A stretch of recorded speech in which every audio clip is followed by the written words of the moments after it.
So sometimes I talk about science communication and stuff. This is that.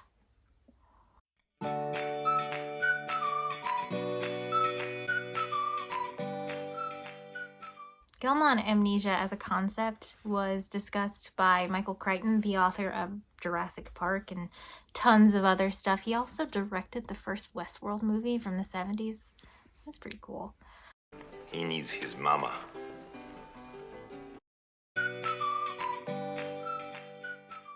Briefly stated, the Gell-Mann amnesia effect is as follows.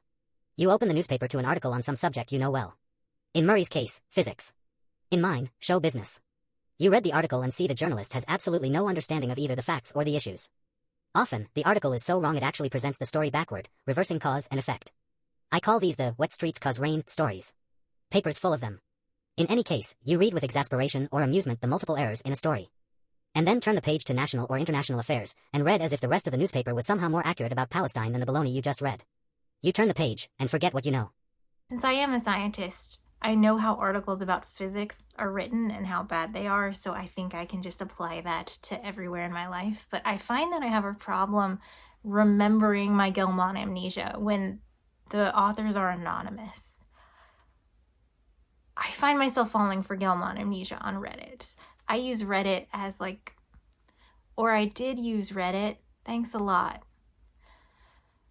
as Google. So if I have leaky faucet bathtub plus Reddit, and it will take me to a bunch of Reddit posts where someone's like leaky faucet bathtub and someone, hopefully a plumber, tells me what to do. But I don't know if they're a plumber, right? It's just some guy. And in fact, if I were to click on their username, they might solely post in porn subreddits or racist subreddits.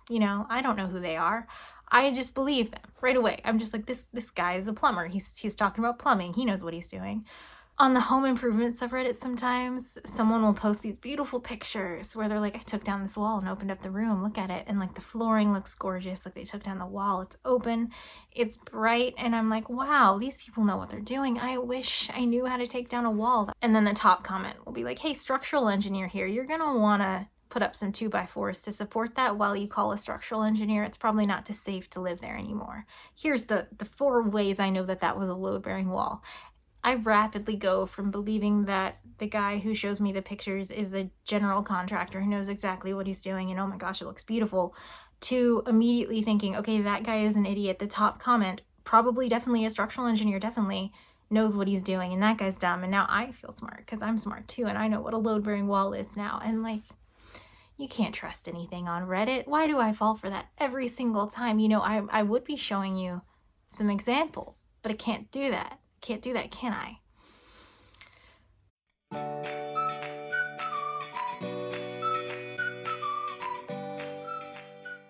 There's a second part to Gell-Mann amnesia. Let me read it to you. That is the Gell-Mann amnesia effect. I'd point out it does not operate in other arenas of life. In ordinary life, if somebody consistently exaggerates or lies to you, you soon discount everything they say. In court, there is the legal doctrine of falsus in uno, falsus in omnibus. Which means untruthful in one part, untruthful in all. But when it comes to the media, we believe against evidence that it is probably worth our time to read other parts of the paper. When, in fact, it almost certainly isn't. The only possible explanation for our behavior is amnesia. So Gell-Mann amnesia, I think it's all well and great to remember this when we're reading science news, and I do. But I think it puts the responsibility of the fidelity of the information on the consumer of the media rather than the producer of the media. If you write an article that is funded by a company that is intentionally, just lying to make me believe something that's untrue, is it really my fault if I believe the thing that's untrue? Am I supposed to be constantly just fact-checking everything in my head at all times like that? Yeah, I guess I do. That sucks. I do think some news outlets try to do things to help this. NPR, for example, does not call PhDs doctor. When they call someone a doctor, they're only referring to medical doctors. And I think that's fine. If you're writing an article about a vaccine or something, you want to elevate the opinions of doctors You know, you want to be like, this is a medical doctor saying this versus some random person like a chiropractor who's like not a medical doctor and you shouldn't take medical advice from, right? That makes sense. But what if you are talking about, I don't know, a black hole or something, and you get a random opinion from a random guy who doesn't know any physics, and you don't call him doctor because he's not a doctor, and then you get a random opinion from a professional physicist who is a doctor of physics and understands black holes very well, and you don't call him a doctor either, and then it looks like, look at the both sides of the physics issue, and that's not appropriate. You should probably put people's titles and stuff when you quote them, you know, so to help the audience get over their Gell-Mann amnesia and judge quotes appropriately, right? There's also this debate that comes up with like scientists versus journalists sometimes, where journalists are like, we are the last bastion of truth and hopefulness, and you can never proofread what we write about you. And that makes sense. Like, if you interview a celebrity and the guy is just like a huge douchebag and like it's a disgusting interview, you're not going to let his team rewrite the interview, right? You're going to publish what actually happened. But what if you email a chemist and she's telling you about a technique she invented to do a thing that made a lot of news, and you don't understand what she's saying because obviously you're not a chemist, and that's fine, you're a journalist. But you don't let her fact check what you wrote, and then you wrote something nonsensical in the science, right? Now her colleagues are going to email her and be like, I read that interview, like, what were you talking about? You don't understand anything. What? They don't need to fact check the article, just like the little tiny science bit, to just make sure that that's as accurate as it can be. And some journalists are like, absolutely not. My integrity as a journalist. And that leads to articles being written where scientists are like, oh God, don't read that thing about me in the New York Post. Ugh, it's terrible. That's going to increase the Gell-Mann amnesia of the nation, because it's just like, okay, well, now the scientists are saying don't read the articles. How am I supposed to get information? And it's very confusing. We need to have conversations about this. How science is presented to the public is important. Is that a controversial opinion? But this is in print. A lot of people get their science information from Twitter and TikTok and the YouTube, where like scientists are giving the information, and you can click on their name and read their bios and read their papers if you want. And I think that can alleviate some things. Like, why go read the New York Post when you could just look up that scientist and watch their TikTok? That's where we're at. I try to think about this. I don't know if you can tell. Now, I am a physicist, not a biologist. So I'm not an electrical engineer, actually. And I'm always so worried about doing the chemistry. To end this video, I'm just gonna humiliate myself and record myself playing level 3 Lee chess. Listen, I'm not a doctor. Well, I'm not a medical doctor. So ask a dentist. If I'm talking about brushing your teeth, I'm gonna tell you I'm not a doctor. If I'm talking about chess, I'm not interested in the chess bit. I'm interested in the data bit. So I'm gonna tell you right away that, hey, I don't know about chess. And I might even play a game of chess in a video so you can see how much I don't know about chess. And some people don't like this. Some people are like, stick to what you know. I feel like I should be able to talk about whatever I want, but I do think there's an ethics issue where like my name has doctor in it. So if I am talking about something I'm not a doctor in, I'm going to tell you to your face so you can alleviate your Gell-Mann amnesia and you can decide if you want to keep watching this video. Like if you actually want to learn how to hack a telescope, you're not going to watch my video because like I don't actually talk about hacking, you know? I think this is the way things are moving toward. Like with the journalists not calling people doctor unless they're medical doctors, and people overall just being more aware of where they get their information from. Like, you have better access to scientists now than you ever had. So you don't have to trust the Daily Mail. You could just look at the author of the article and go to whatever Twitter is in 2 months, because it's not going to be Twitter, right? I find this concept so interesting. But once I started thinking about it, I immediately started thinking about its opposite. And I'm not the first to think about the opposite of Gell-Mann amnesia. I'm going to point you to the blog post of John D. Cook, who has a PhD in statistics. He's talking about listening to a podcast where there's a statistician talking about a topic he's very educated about. And he's like, it's amazing. They got like 99 out of 100 things correct. It's the opposite of Gell-Mann amnesia. I don't really think it's the opposite of Gell-Mann amnesia. If Gell-Mann amnesia is like you don't know a lot about a thing, so you hear an elementary explanation of a thing and you assume that it's correct, even though every time you hear a thing you know about, that explanation's not correct. If that's Gell-Mann amnesia, and we put that in a box of like everything in the world that's possible to know, the opposite of Gell-Mann amnesia doesn't really make sense. I want to talk about the complement of Gell-Mann amnesia, everything filling the rest of this space. So you're very educated about a thing, like this guy's very educated about statistics, and you hear an elementary explanation of the thing, and you kind of like pick out the thing that's wrong with it, and you're like, Like, it's amnesia because you've forgotten that, like, of course this explanation will be wrong. All of them are wrong because it's an elementary explanation. It's not the point to give, like, a PhD level thesis on a podcast about statistics. They're just talking about a topic. It doesn't matter. But because you are so educated on that topic, you're like, my thesis here is that every single person does this. It is a reflex of human nature. Every time someone is explaining something to you that you know a lot about, you go, that's not what I would say. Don't make me the asshole here. Everybody does this. I do it. I'm going to give you an example where I'm the asshole here. This guy. So I just found this YouTuber like 6 months ago, but he's very famous and popular, so you've probably seen him, right? He does videos about technology connections. And they're so good.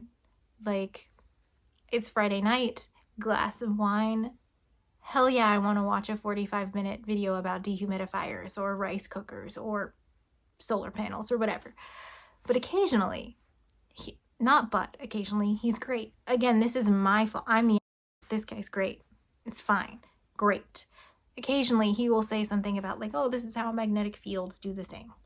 And when he does that, I know a lot about magnetic fields. I automatically go, that's not what I would say. Like, if he does a 30-second explanation of what a laser is, I would be like, that's not how I would explain a laser. And it's so, I hate this for me. Like, why? Why do I do this? Like, he's not wrong. Let me be clear. He's not saying anything wrong. He's just giving an easy explanation for the viewers who don't know what a laser is. That's not important to the whole video. It's just a teeny tiny little piece of information. And I am like, that's not what I would say. I feel for people who watch my stuff. I'm sure that they do the same thing when I explain like the Fourier analysis of butt wiggles. It's a human reflex. We all do it. I have to believe that we all do it, okay?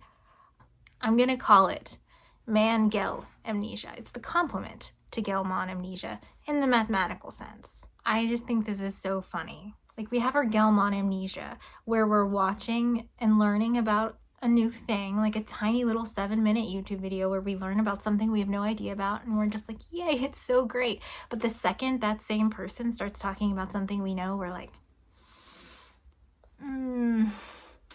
is that how we're gonna explain it?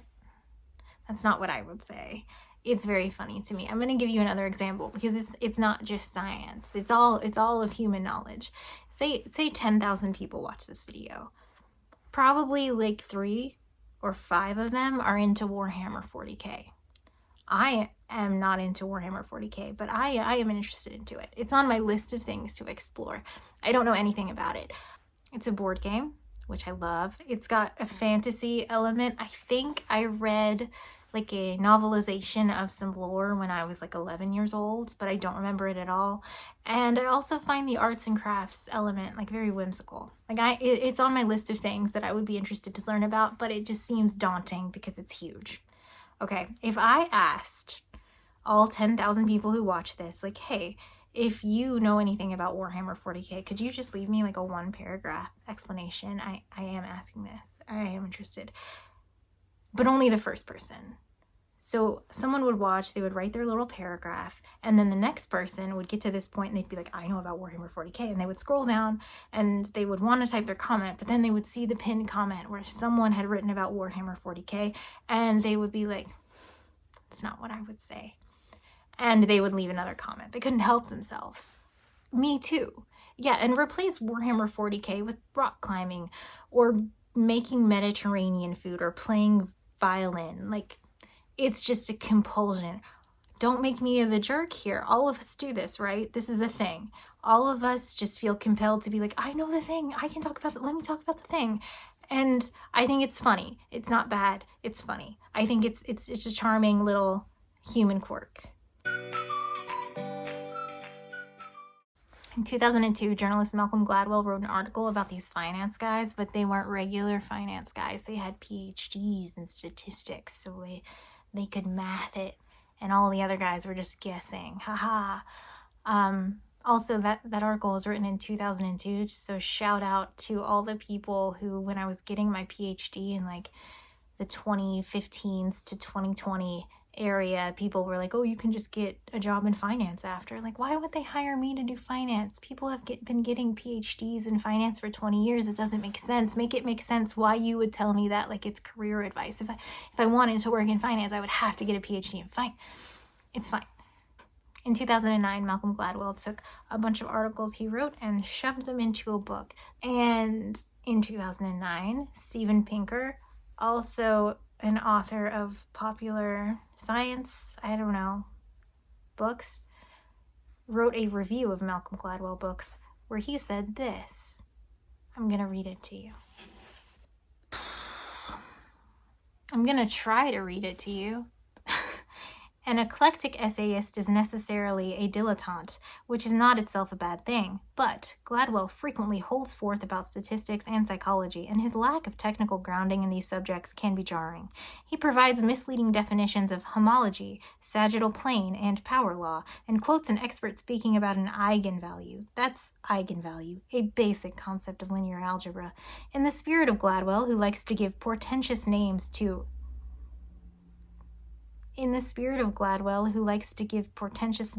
his a purpose, like who? I will call this the eigenvalue problem. When a writer's education on a topic consists in an interviewing an expert, he is apt to offer generalizations that are banal, obtuse, or flat wrong. So here he is. He's having a man-Gell moment. He read What the Dog Saw, which is what the book is titled, which this essay is in, and he went, oh yeah, this is like a science channel. Should I tell you what an eigenvalue problem is? It's not important to the story. Skip to here to skip the eigenvalue problem. I'm literally editing this in my office right now, and I forgot that I said that I would tell you what an eigenvalue problem is. So it's raining. There are going to be cars, but I said I would do it. I'm going to do it. So let's do it. So an eigenvalue problem looks like this, where you have some matrix A, some eigenvector V, and that is equal to lambda, which is going to be an eigenvalue times our little eigenvector. So A is an n by n matrix. This is a vector of 1 by n by 1, non-zero, n by 1, and this is just a scalar, just a number. The idea is if you can take your physics problem and turn it into something that looks like this, it will be greatly simplified for reasons which only make sense once you like understand how to do it. So let's work on solving one. Let's say we want to find our eigenvalues for some matrix A. So we're going to search for lambda. We can take this equation and just start doing some algebra.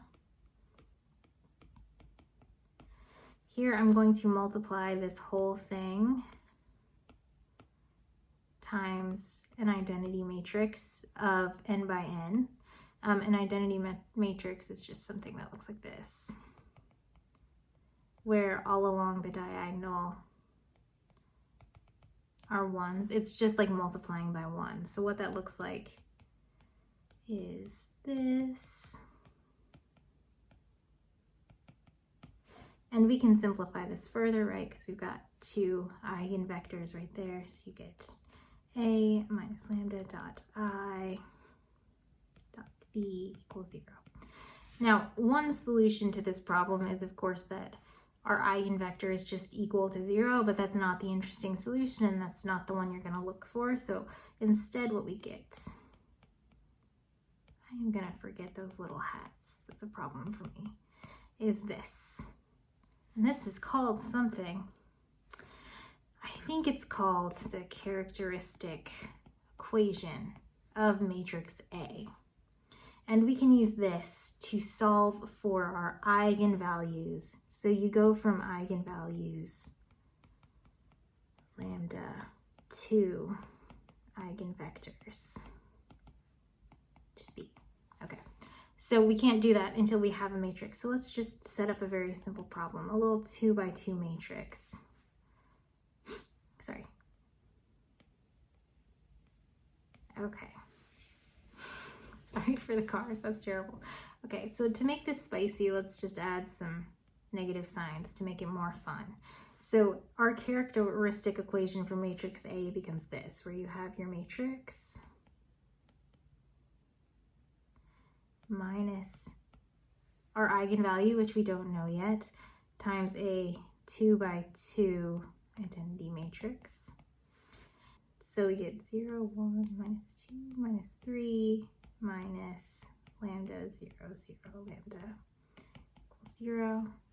Going further, you get minus lambda, 1 minus 0 is 1, minus 2 minus 0, and minus 3 minus lambda.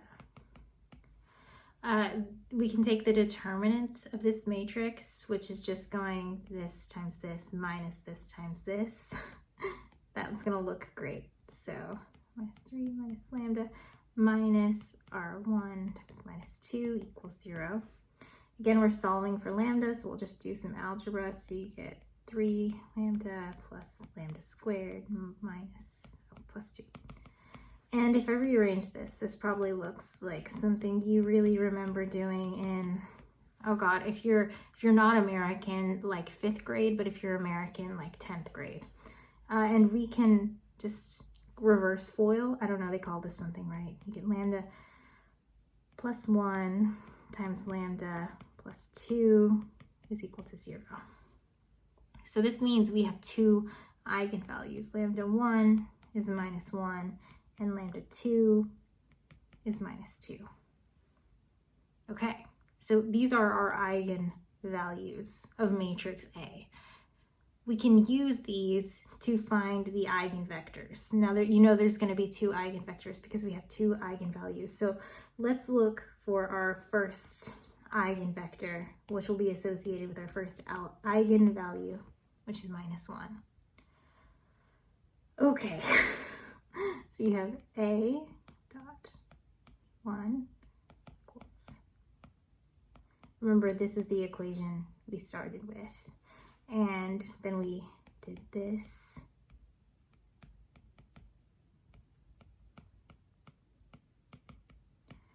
Okay, so what this looks like, A is 0, 1, minus 2, minus 3, minus lambda 1 times 0, no, I did that backwards, 1, 0, 0, 1, V1 equals 0. Okay, so you can just like math this out, just do some algebra. You'll get minus lambda 1, 1, minus 2, minus 3, minus lambda 1, dot V1 equals 0. Except we know what lambda 1 is, right? Lambda 1 equals minus 1. So we can just plug that in to get 1, 1, minus 2, minus 2. Dot V1 is equal to 0. Okay, if we rewrite this as a vector, it will start to look like we have two equations and two unknowns. right? On the top we get V11 plus V12 equals 0. Oops. So V11 equals minus V12. And you get the same thing. If you do it on the bottom, you get minus 2 V11 plus minus 2 V12 equals 0, which gives you V11 equals minus V12. So what that means is that your eigenvector V1 is equal to like some constant, whatever, times this. This is your eigenvector. You can repeat this process for and 2. I'll leave it as an exercise to the reader. If you want to check your answer, pause really quick while I write it down. Okay, so that is how you go from a matrix. You get the eigenvalues and you get the eigenvectors. We've mathed it. That's math. The easiest way to imagine the importance of these is like with transformations of images. Like if matrix A is a picture and it's all twisted up and knotted up, we know the values of matrix A and we can use that to find the eigenvalues and the eigenvectors. Those eigenvectors will be true no matter what like space our matrix A knotted up picture is in. So using our eigenvectors, we can kind of unwrap that picture and put it back in one that looks nice that we can see. And we can do all our math on that and we can transform it back into the space it's in using our eigenvectors. So essentially you have a really, really hard matrix that's super hard to solve. And instead of trying to do math on that, you find the eigenvector, you simplify the problem, you do the math, you take the answer and you transform it back. That's what eigenvalue problems are. A lot of people will see them in linear algebra first, but they're really helpful in like differential equations and lots of other things. They're, according to Malcolm Gladwell, the finance people are doing eigenvalue problems all the time. We did it. To me, the eigenvalue problem is the heart of what's wrong, like what makes you cringe when you feel Gell-Mann amnesia. Like you don't want to be. I do think Steven Pinker is being here. It reads like pure professional jealousy. Malcolm Gladwell has a lot of books and he's really successful at writing what he writes about, and Steven Pinker not as much. And he just found this little thing to nitpick and go, And he wrote it and published it in a review, and it's like, it's not that big of a deal. Like, any mathematician, no, any single person who took a college algebra class and knows what an eigenvalue is would read that sentence and go, he wrote eigen, but he meant eigen, that's funny. And anyone who doesn't know what an eigenvalue is would read that sentence and go, okay, eigenvalue is a math term I don't know. Cool. And the minusculest, the teeniest sliver of a fraction of people who read that sentence and somehow got inspired to learn what an eigenvalue was would just Google eigenvalue, and it would be like, did you mean eigenvalue? And they could learn about it. And then they could also be in on the joke where they're like, they meant eigenvalue. You know, it doesn't matter. It's not that big of a deal. Like, sometimes corrections are really important, but I feel like in terms of Gell-Mann amnesia, they're just not. You're just trying to show off that you know more, Steven Pinker. It doesn't change the article. The article, which I'll link below if you want to read, is just about finance guys. They're just staring at a board. It has nothing to do with his expertise on the subject. He is talking about a person who came out on top when a bunch of other companies failed. It has nothing to do with like the actual math. And honestly, the funniest thing I thought when reading this article was not Steven Pinker's point, but let me read it to you. As the day came to an end, Talib and his team turned their attention once again to the problem of the square root of n. Talib was back at the whiteboard. Spitznagel was looking on. Talib was idly peeling a banana. Outside, the sun was beginning to settle behind the trees. See, Malcolm Gladwell is setting it up like these are brilliant mathematicians about to do some like beautiful mind board work. We say we have a Gaussian distribution, and you have the market switching from a low volume regime to a high volume, P21, P22. You have your eigenvalue. He frowned. and stared at his handiwork. The markets were now closed. Empirica had lost money, which meant that somewhere off in the Fairfield County, Niederhofer had no doubt made money. It's just really funny that they're taking the eigenvalue of a Gaussian distribution. Like, these people are doing math on a board to impress Malcolm Gladwell, who's sitting there like, I don't know any math.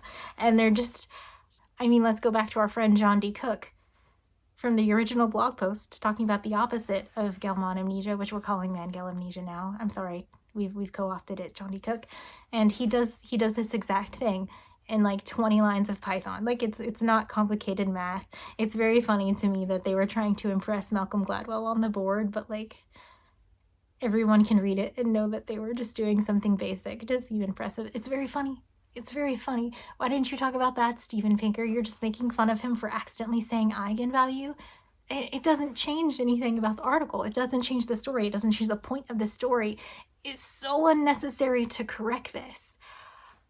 The heart of the eigenvalue problem is that it kind of makes you a jerk, right? Anyway, it also reminds me of these books. And like, they're very cute. They're just like little teeny tiny physics explanations of like basic concepts. And they're fun for the adults in your optical physics life to read to your children, to a baby. These are for babies. If you go to Amazon and look at the reviews for these books, deep down, you will find a professional optical physicist with a PhD saying, well, I didn't quite like that he called them spheres. They should be points. This was incorrect. I didn't like this. And it's just like, dude, it's not the point. It's for babies. It doesn't matter. It's a simple explanation in a general article for a general audience. It is not meant to be a PhD level explanation. It is meant to be a simple, informative jumping off point. Like, oh, if you're interested in this, here's the words to Google, and you go Google it. It's okay if you understand better, and you could write a better book, and you would spell eigenvalue correctly, Steven Pinker. It's fine. You don't have to be all weird about it. It's totally fine.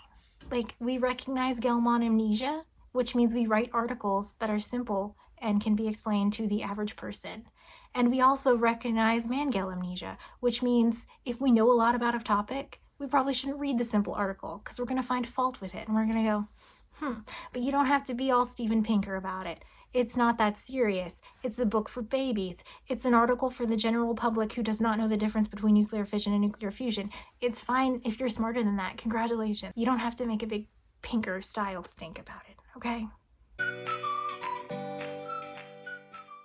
But what's interesting is that I start to see like some people who make YouTube videos or some people who do interviews, they start like catering to this annoying part of their audience. Like, they have a big audience of non-experts and there's a small fraction of people who are experts and they're like, And there's an even smaller fraction of that fraction of people who are going to be like, actually, with a question during the Q&A.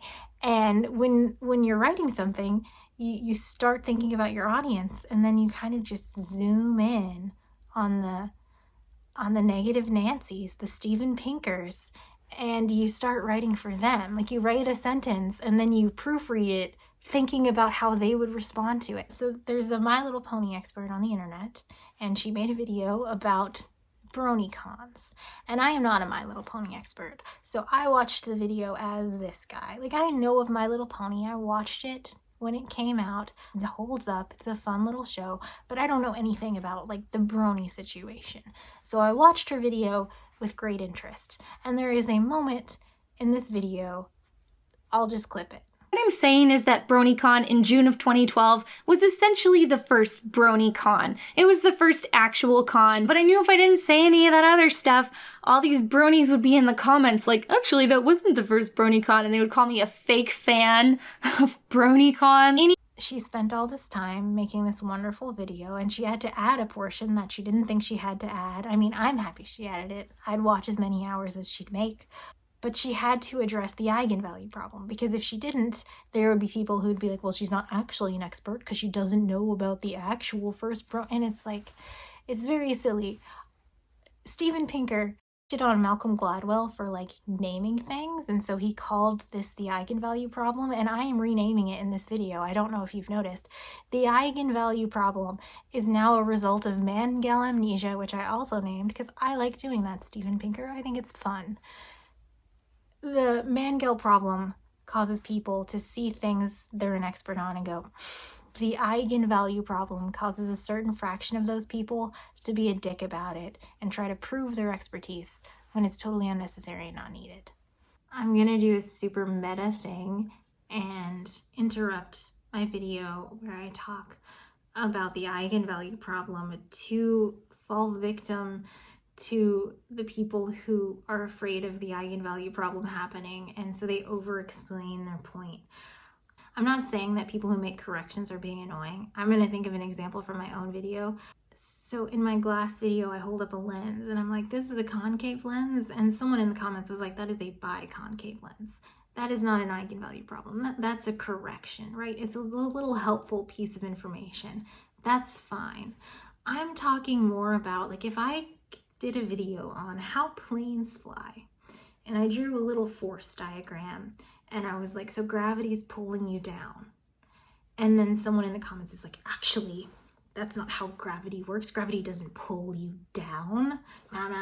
It's like, no, dude. In the context of how does an airplane work, yes, in fact, gravity pulls you down. That is a perfectly fine, acceptable explanation of gravity for that level of discussion. And that's an eigenvalue problem. That just makes you an annoying jerk to be like, actually, fields, gravity is a tensor. Did you know gravity also put, no, that's annoying. That's what I'm talking about. I'm not talking about corrections. Corrections are fine and good.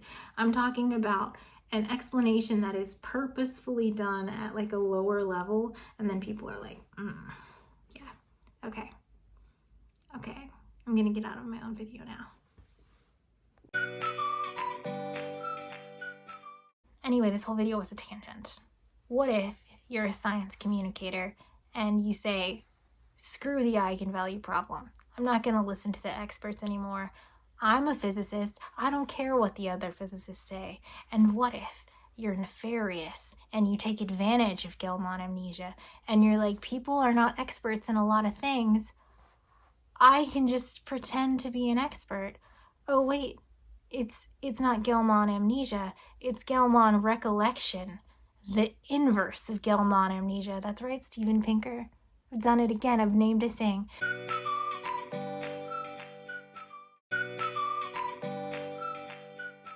Gell-Mann recollection is where you are not knowledgeable on a topic, but you pretend that you can give a good elementary explanation of a topic. You know, why not? You have a PhD in physics. You could know about other stuff. I could talk about immunology. I could talk about statistics and government and elections. Why not? I could do that. I want to offer a caveat. Like, obviously, you're personally allowed to say whatever you want, but I do think people often hide behind their PhDs and they're like, this isn't just my opinion. I'm a professional researcher.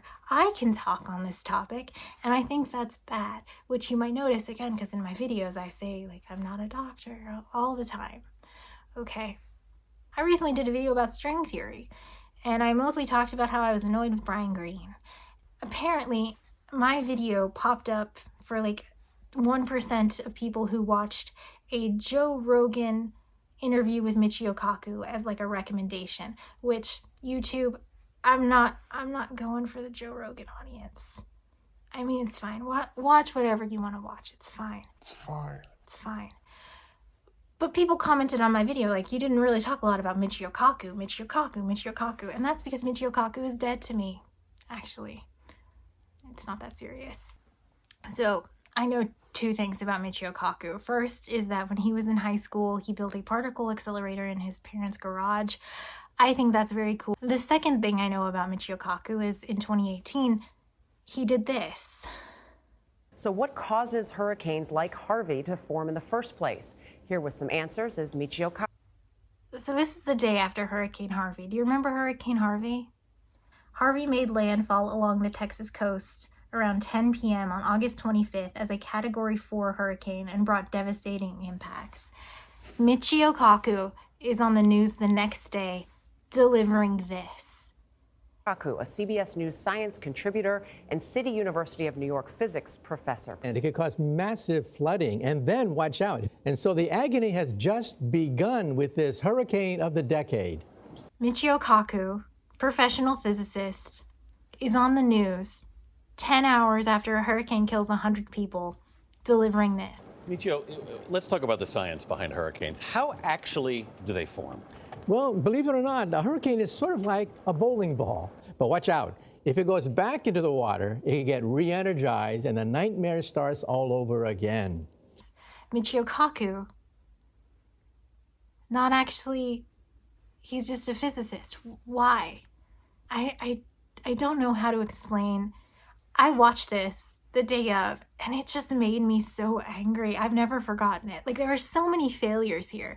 This is literally 12 hours after a hurricane kills 100 people, and it had moved out to the ocean again, and the weather people were reporting that they weren't sure if that would boost it up and it would come back and like hit somewhere else, or if that would destroy it. So at this time, when he is talking and saying the word agony over and over, he does. This hurricane season, which goes on till the end of November, could be one of the worst in memory. So watch out. There could be more monster hurricanes to come. And that's that. And according to the government, this hurricane season, watch out. Right. It's just seeing the beginning of the agony. Does not know what is going to happen. And he's also not a hurricane doctor, actually. I don't understand. Like, someone called Michio Kaku. Let's be as charitable as we can be. Probably Michio Kaku was like on staff and was like, one day a week you come in and talk about whatever science there is, probably. And that week it just happened to be hurricanes. And hurricanes are interesting. Like, maybe I would do a video about hurricanes, but I certainly wouldn't go on the news during a hurricane and pretend to know anything about hurricanes. Like, Michio Kaku is just like, and it's fluid dynamics. I know fluid dynamics. And like, baby, buddy, friend, I know fluid dynamics too. I don't know what to do in a hurricane. There's actually a whole group of people who get PhDs in like disaster efforts and disaster research and disaster relief, and like maybe call one of those people. Or I don't know, you're a news organization. You already have a weather person on staff that lives in the affected area and could get on the news and talk to you about what to do. Like, it's literally 12 hours after a hurricane. Like, is the hurricane going to come back? Great question. Maybe you could have local groups on who are like, hey, if your home was destroyed, come here. Hey, if you can't contact your relatives, here's the number to call for the people doing wellness checks. I don't know. If your house got some really damaging winds and a wall fell down, here's how to know if it's safe to stay in your house tonight or if you should go somewhere because your house is going to fall down. Lots of information needs to go to the people who have experienced like a tragedy, a destruction, a terrible event. And Michio Kaku thinks it's fine to smile and say agony over and over. He obviously doesn't know what he's talking about because he's just repeating the same 3 sentences that he had prepared. And it's disgusting to me. It's gross. It's the inverse of Gell-Mann Amnesia. It's taking advantage of people who trust you because you say, I'm a doctor, I'm a scientist. And you're not a hurricane scientist, actually. Like, there are lots of failures here. Like, they should have canceled his appearance and had the weather person that they already pay do that. You know, the interviewer should have been like, hey, why are you here discussing this? But I blame him. I blame Michio Kaku. Michio Kaku received this call and was like, yeah, I could do that, I guess. I guess I could talk about hurricanes. And so since this date, Michio Kaku has left my brain. He's dead to me. So I did find it kind of funny when people kept talking about Michio Kaku in the comments of the video, and I was like, why? Oh yeah, he used to shill string theory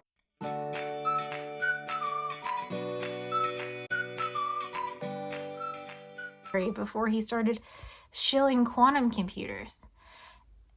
And I mean, he's kind of gone off the rails, hasn't he? He doesn't know anything about quantum computers. It's not his specialty. That's not his field. He didn't talk to any of the experts in quantum computing to write this book. There's a really fun review of this book you can read where an actual quantum computer expert goes through it and finds an error on every single page, but Gell-Mann Amnesia happens to us. But we should be able to recognize that this. But what happens if you could put DNA in a computer? Then you can see where the aging takes place. Then we can begin to slow down the aging process, maybe even become immortal. Is just nonsense. Like, the words he's saying don't mean anything. Like, this isn't science communication. This is garbage. Why are people paying for this? I think Michio Kaku has embraced Gell-Mann Amnesia and inverted it to create Gell-Mann's recollection, where whatever topic you're like, hey Michio, we're going to talk about hurricanes or quantum computers or AI. And he's like, oh yeah, time is like the water, the waves, it's the cycle. I mean, Michio Kaku's had a very impressive life. And I'm sure he knows what he's talking about in his field. He's just decided not to do that. And that's weird. Maybe we should stop listening. Quantum computers can act as a fact checker. You can ask a quantum computer to remove all the garbage, remove all the nonsense in these articles, and it'll do that. So, in other words, the hardware may be a check on some of the wild statements made by software. I mean, so much of this interview was just nonsense, just strung together things that sound sciencey, quantum, but don't make any sense. Why are we still listening? This is the last time, I swear. So, as I said, I haven't thought about Michio Kaku at all since 2018 or 2017 or whatever. And editing this video, I've had to watch a lot of his interviews and read a lot of his stuff. And maybe I'm missing the point. On his website, his title, he calls himself a famed futurist. So is he on the Joe Rogan podcast, not as a physicist, but as a futurist? Like, this imaginary technology he's inventing, oh my God, where in real time quantum computers prevent you from aging. Is he suggesting that is like a future, like he's like Nostradamus, like he's predicting the future like 11,000 years from now? I mean, is that the point? It doesn't make him less incorrect, because he is speaking as if AI, ChatGPT, it's totally fake. Like, you could never get this to work. But then he's like, oh, you can edit your DNA in real time, which is also an imaginary technology. Like, yes, artificial intelligence doesn't exist. You're correct, Michio Kaku. But also, what you're suggesting, a quantum computer that works in that way, is science fiction. It doesn't exist. I don't know. Was I being too harsh? Like, is he not presenting himself as a physicist anymore? Is that a thing? Did he make a big announcement where he's like, I'm not a physicist, I'm a futurist, and I'm just going to talk about imaginary future inventions that maybe could exist?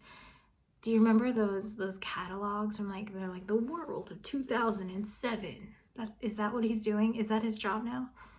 It doesn't make it better, but I'd like to have the facts. Does anybody know? I don't think we have to listen to this either, right?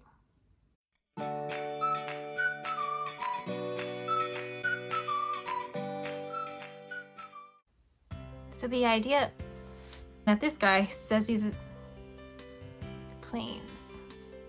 In fact, oh shoot, I'm gonna go grab my computer. Planes.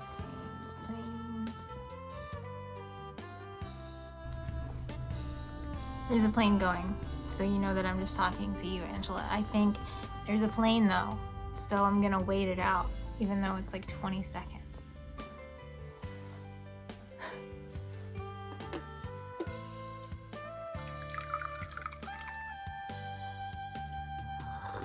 Of like the fidelity, but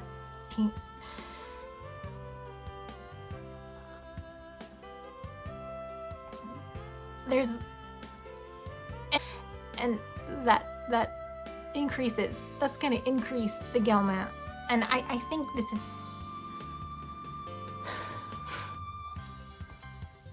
okay. And then this is where I'm thinking, ew, listening to a car. Gell-Mann recognize. No, in 2009, Malcolm Malcolm Gladwell video clip here of me doing this a bunch of times. Like,